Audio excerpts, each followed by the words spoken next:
Hello, beautiful people. How are you doing? It's so exciting to be here today to share tips and insights on navigating life with a child that requires additional needs.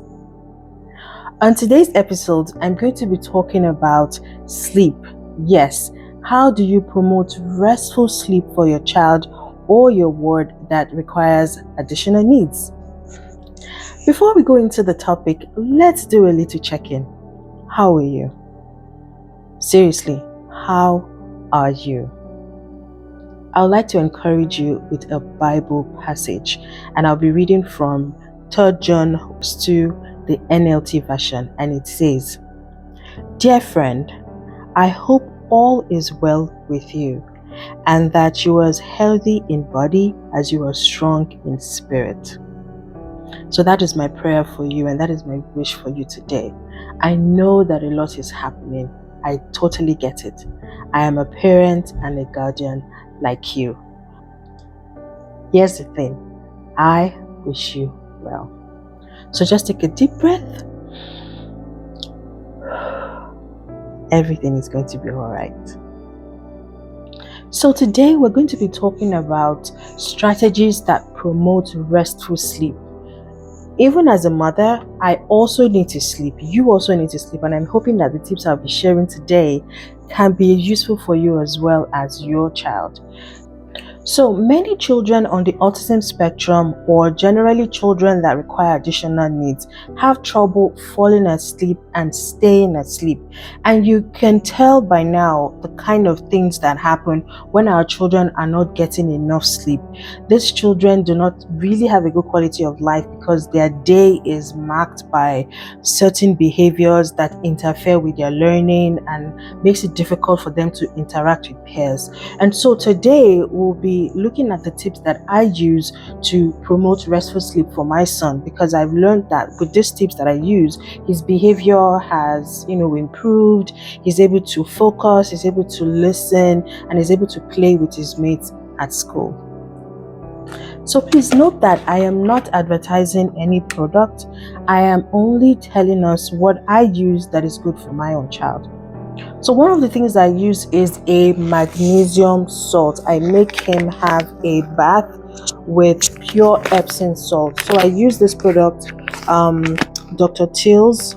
It's fragrance free and I get it from the store. It eases aches and pains. And one thing about Epsom salt is it's made from natural magnesium sulfate, which has long been known to help revitalize tired, achy muscles, help reduce stress, help minimize swelling, and refresh skin appearance. And so one thing I do is in the morning before he goes to school, I put like half a cup in. I run a bath. My son loves to take bath rather than have the shower, and so I put half a cup of this Epsom salt in a warm bath, and I let him lie down in it for like 20 minutes. So naturally it's known to release stress, aches, and muscle pain, but I also realized that it helps my son to calm down.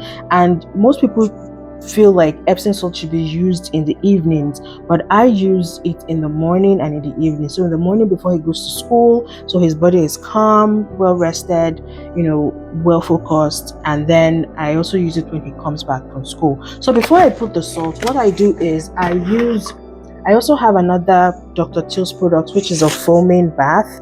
So this foaming bath, they're different. It also has pure Epsom salt. So if you don't want to use the actual salt, you can just use this if you want to be cost effective.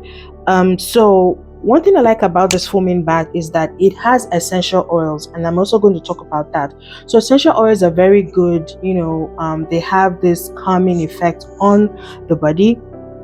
And so instead of using the regular shower gel, my son likes when there are bubbles, there are activities in the bath. So instead of using a regular shower gel, I make use of this Dr. Teal's, because I know that it has essential oils which are natural, and it also has natural magnesium sulfate, which is termed the Epsom salt.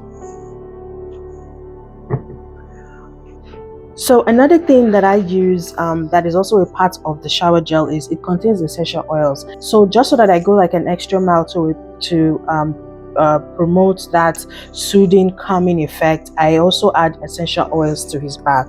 So you can use any essential oils that you get in the market, but one thing I like to use is 100% essential oil. I do not use a blend.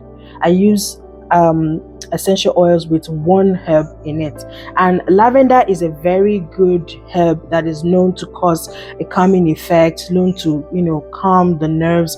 And so with the salt, with the bath gel that has other essential oils, and with a lavender um, uh, essential oil, you can be rest assured that your child is going to be very calm.